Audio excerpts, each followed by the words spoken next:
RS tax में आपका स्वागत है। तो आज हम बात करेंगे हमारे देश के पूर्व राष्ट्रपति प्रणब मुखर्जी के बारे में।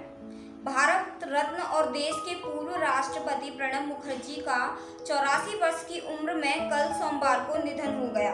बता दें कि 21 दिन तक अस्पताल में भर्ती रहने के बाद सोमवार को पूर्व राष्ट्रपति प्रणब मुखर्जी का निधन फेफड़े में संक्रमण की वजह से हो गया।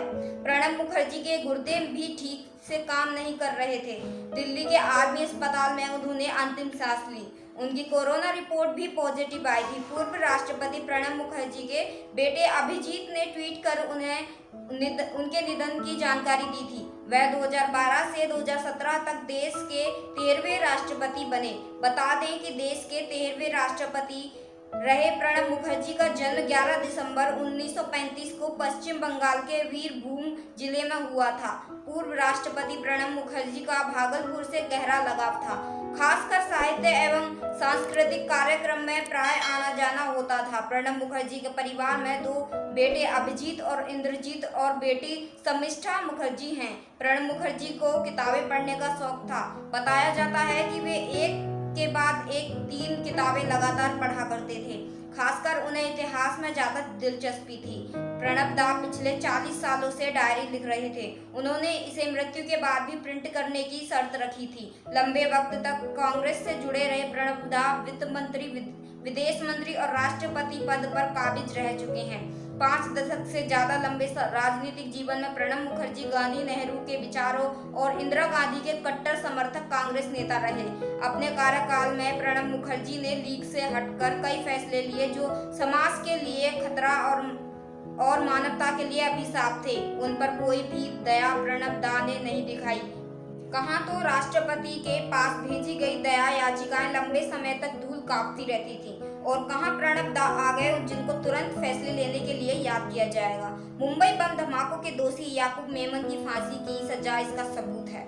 सिर्फ याकूब मेमन ही क्यों, चाहे मुंबई हमले का दोषी अजमल कसाब हो या संसद हमले का दोषी अफजल गुरु, इन दोनों की फांसी की सजा पर मुहर लगाने में प्रणब मुखर्जी ने बिल्कुल देर नहीं लगाई। प्रणब मुखर्जी ने हत्या और बलात्कार के दोषी पाए गए 28 लोगों की फांसी की सजा को बरकरार रखा। अपने कार्यकाल में उन्होंने 4 लोगों को क्षमादान भी किया। उनका मंगलवार को दिल्ली में आज दोपहर 2:30 बजे लोधी शमशान घाट पर अंतिम संस्कार किया गया।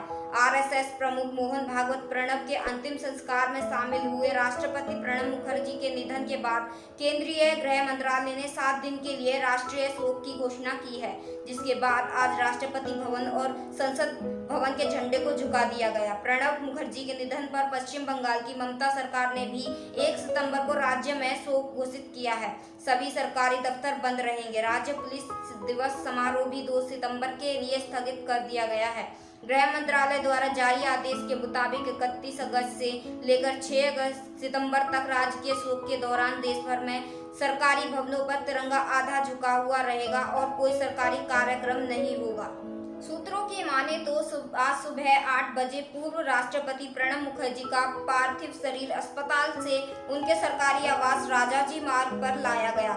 इसके बाद 9:30 बजे उनके सरकारी आवास पर रक्षा मंत्री राजनाथ सिंह उनके पार्थिव शरीर के दर्शन किए। करीब सुबह 10 बजे राष्ट्रपति, उपराष्ट्रपति और प्रधानमंत्री उनके अंतिम दर्शन किए। इसके बाद उनके पार्थिव शरीर को विशिष्ट लोगों के दर्शन के लिए रखा गया। राष्ट्रपति रामनाथ कोविंद, उपराष्ट्रपति एम वेंकैया नायडू, प्रधानमंत्री नरेंद्र मोदी और तमाम राजनीतिक दलों के नेताओं ने सोमवार को पूर्व राष्ट्रपति प्रणब मुखर्जी के निधन पर शोक जताते हुए उन्हें प्रबुद्ध जन बताया, जिससे पूरी निष्ठा से देश की उत्कृष्ट सेवा की है।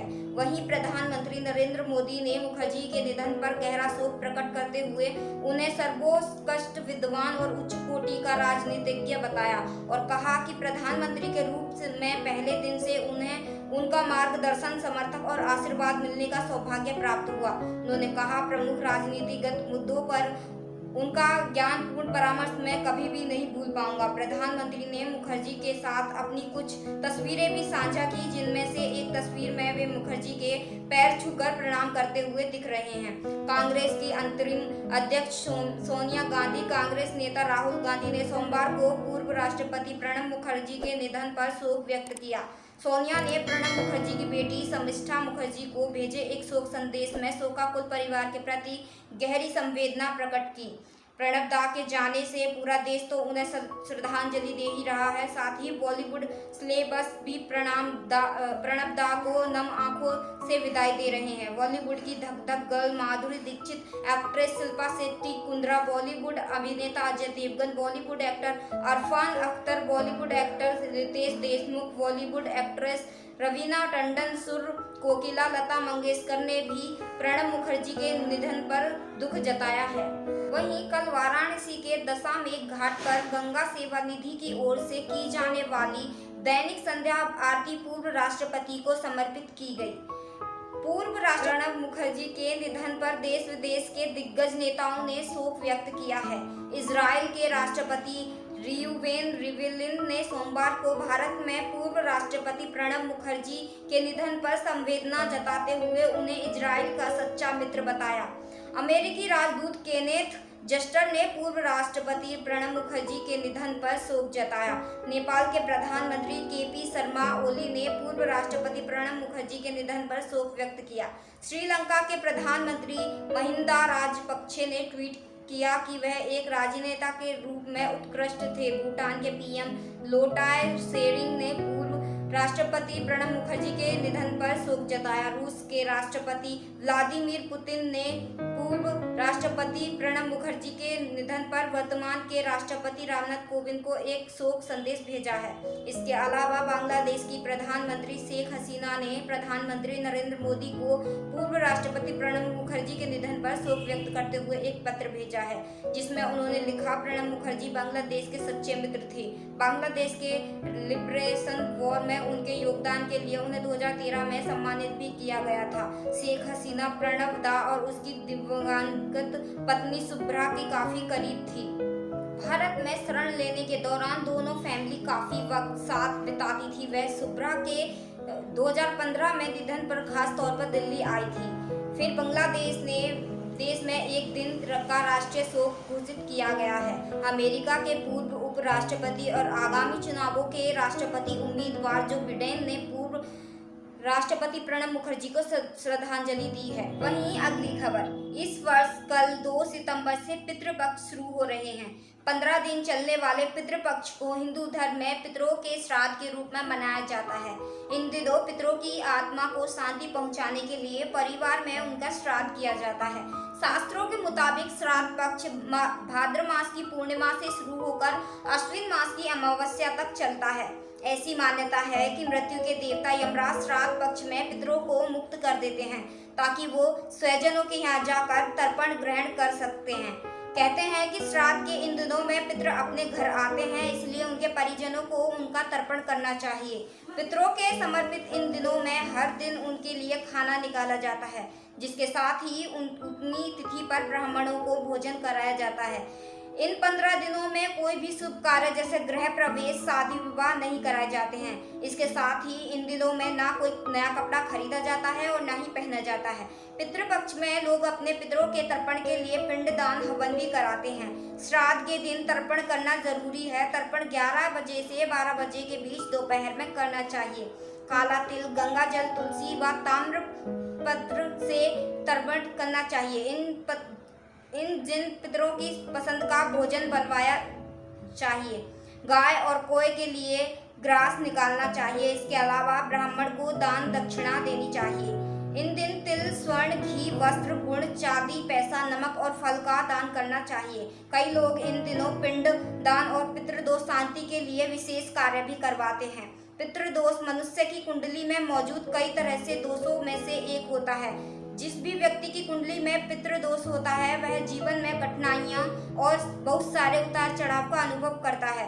बहुत जरूरी है कि आप पितृदोष के लक्षण को समझें और उसके निवारण के लिए उपाय करें। जब हमारे पितरों को यह आभास होता है कि हम उन्हें भूल गए हैं या फिर उनके प्रति श्राद्ध नहीं रखते हैं तो वह हमसे नाराज हो जाते हैं और उनके श्राप से कुंडली में पितृदोष लगता है। पंडित जी पितृदोष की कुछ सामान्य लक्षणों के बारे में बताते हैं। भोजन में बाल निकलना, घर में की रोज साफ सफाई करने के बाद भी अगर घर में से दुर्गंध आती है तो यह भी पितृदोष का ही लक्षण होता है। किसी शुभ अवसर पर कुछ अशुभ घटित होना पितरों की असंतुष्टि का संकेत है। पितृदोष के सामान्य उपाय की बात की जाए तो पंडित जी बताते हैं पिंडदान, सर्प पूजा, ब्राह्मण को गोदान, कुआं या तालाब बनवाना, श्रीमद् भागवत गीता का पाठ करना चाहिए। मान्यता है कि जो लोग अपने पूर्वजों की श्राद्ध या तर्पण करते हों उन्हें पितृपक्ष में 15 दिन तक अपने बाल नहीं कटवाने चाहिए। माना जाता है कि पितृपक्ष में पूर्वज किसी भी वेश में अपना भाग लेने आ सकते हैं, इसीलिए दरवाजे पर कोई भिखारी आए तो इसे खाली हाथ नहीं लौटाना चाहिए। यदि आप भगवान शिव और माता पार्वती की नियमित पूजा करते हैं तो भी समस्त प्रकार के पितृदोष से होने वाले संकट टल जाते हैं। हर सुबह सूर्य को तांबे के लोटे से जल अर्पित करें और लाल फूल चढ़ाएं। पितृपक्ष में पीपल के पेड़ की परिक्रमा अवश्य करें। अगर आप पीपल के पेड़ की 108 बार परिक्रमा लगाएंगे तो पितृदोष अवश्य दूर हो जाएगा। पितृदोष होने पर हमें अपने पितरों को भी प्रसन्न करने के लिए रोज उन्हें प्रणाम करना चाहिए और अपनी गलतियों की माफी भी मांगनी चाहिए। पितृपक्ष आरंभ होने के कारण घरेलू सरफराह बाजार में सोने चांदी की खरीदारी में नरमी बनी रह सकती है।